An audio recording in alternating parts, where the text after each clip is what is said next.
Take it away. Thank you. Good morning, everyone. We have a treat for you this morning. 3 people that are all approaching survivorship from somewhat different angles, but a lot of collaboration going on to try to do that cross-pollination and share what pearls everyone has gained. First person that'll be addressing you this morning is Jody Schoger. Jody has been at Life Beyond Cancer last year. She is a writer and cancer advocate, and you might catch her topics and columns in Oncology Times. She's also been involved with Women with Cancer and has written for Cure magazine. So she actually attended ASCO this year on behalf of Oncology Times to bring more information back in a digestible manner via some of the communication channels she has access to. So thank you very much, and we'll start with Jody. Good morning, and thank you, Sandy, and thanks to the committee and to U.S. Oncology and Life Beyond Cancer Foundation. It is awesome to be here. I talked with both these wonderful people before, earlier this summer to plan our presentation, and I was so excited because they know so much more about survivorship than I do. And I thought, well, what I'd love to do for just a moment, I've actually been affected by cancer for something like 40 years.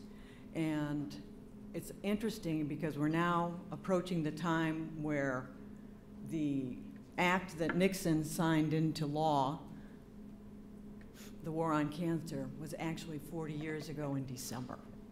So what I want to talk to you today about is, during that time, what I've learned about survivorship. And the first thing is, I am a breast cancer survivor, and what we all know is the moment you hear those words attached to your name, your life is different. It's one thing, and it's horrible when it happens to a family member. When it happens to you, your DNA rearranges. I'm convinced. A lot of things happen. And we know that the definition of a survivor also now includes the people who you love and who love you. That is my husband last January. He's a 3-time melanoma survivor. So I've had my journey, and he has had his. What I know, lesson 1, live your life. Cancer is going to find you, whether you're waiting by the phone or not.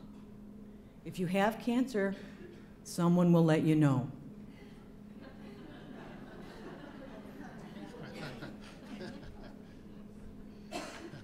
It took a long time for me to get that.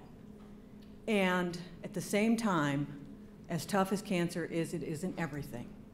You can find a particle within your experience and build on that to help you heal. Lesson 2, even in treatment, every day find one small thing that pleases you. When I was at MD Anderson, there was a rose garden. And I would, in between appointments, I would go out there and sit and look at the roses. Actually, me being me, I did that, and the other thing I did was get in a conversation with someone else and talk with them about their experience. That always helped me feel better. But you know, it's just the simplest thing. Jumping up in the air, just making a sound, one small thing that pleases you. The third thing that I found out, you'll hear this time and time again, be your own advocate. You must be your own advocate. Your family loves you, and maybe you have an information maniac in your family. I am the information maniac in mine. So I learned everything I could about, you know, my diagnosis and my cancer. So what you need to do, or what I found helpful, is to get all the information you need to make empowered choices. Live without regret. That's fairly straightforward. It's so essential to say and do the things that matter to the people who matter in your life. The older I get, I'm so grateful to be getting older, but the more I find that's true. I learned it when my parents, both my parents died of cancer, actually by the time I was 33. So some of these things, as I said, have been learned over a lifetime. Now, this is the other thing that we know. When you're diagnosed, your thinking goes upside down. You have two challenges at that moment. The first is to cope with the fear and the panic that's rising. The other thing is that you have to make empowered and very important decisions in the midst of the biggest emotional overload you may have ever experienced. So you have to be in two places at once.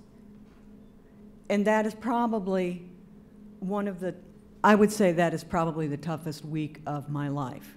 There's a critical period of following the diagnosis before you start treatment, which I think is just key for intervention on survivorship. This is when it starts. And even if laying out a whole plan and talking about survivorship is too much, the thing is, you will start to remember some of the words.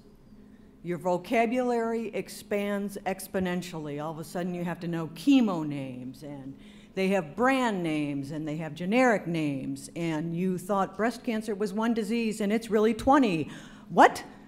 You know, you just have to learn a lot with fear, and you'll find a way to walk through that fear. It happens. We're blessed by the people in our lives, I do believe.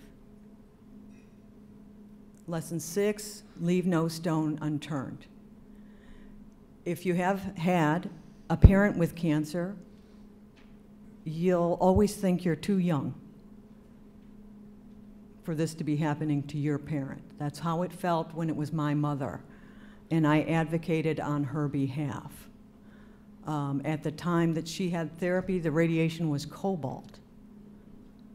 So although I complained about my radiation and the side effects, I remember what she experienced, and I remember trying to and advocating on her behalf.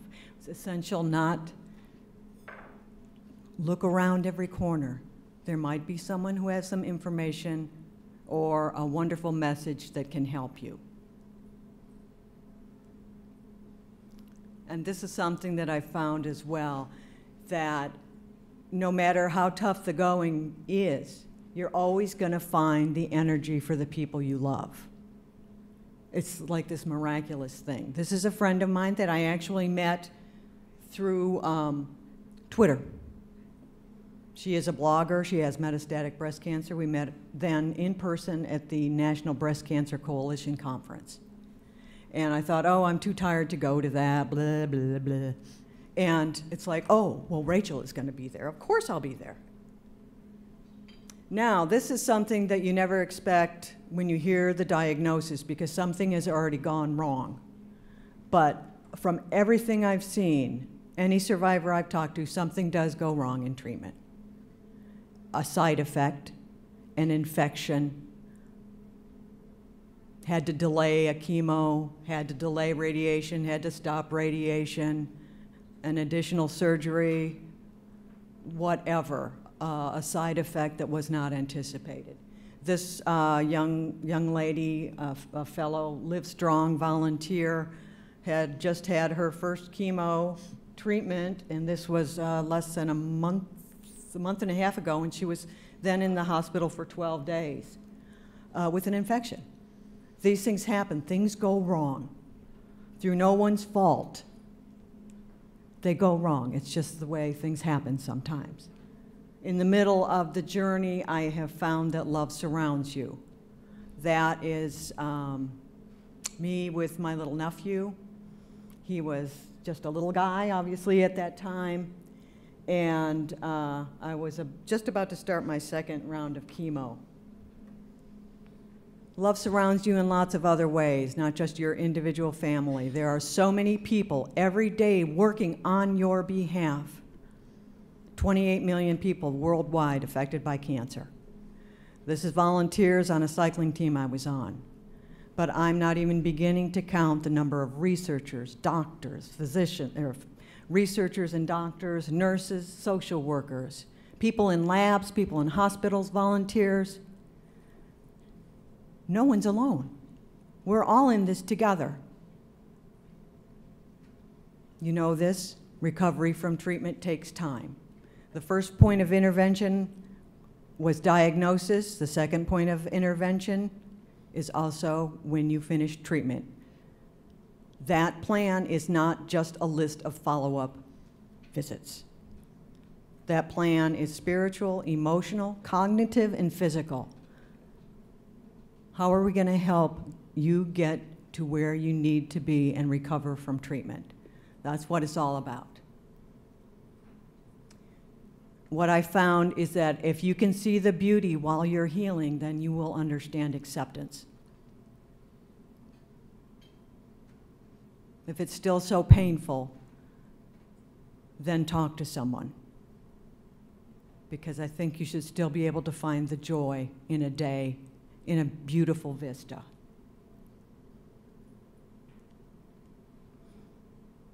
Turn it around. Turn it around in all kinds of ways. You turn it around on cancer when you tell someone about your cancer.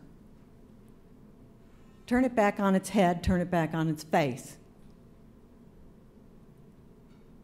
You can advocate if that's feels like your mission, educate, but you'll find that you empower yourself every time you make a move. And because you know this is true, the road narrows. If you help another person, and you share the burden, the road is a lot easier to travel. I cannot tell you the amount of, the deep passion and pleasure I have working on behalf of people with cancer. I write a blog for women with cancer. I also want to take a tribute to a woman who was here last year with us. She died in August. That was us. She's the second from the left. And the month before this retreat, it was essential for her and her daughter to compete in a dragon boat. And that's what we did. I also want to honor my sister-in-law who died in September, 4 days after my brother had surgery for prostate cancer. In those moments, we found life, though. It's my pleasure to talk to you. Thank you.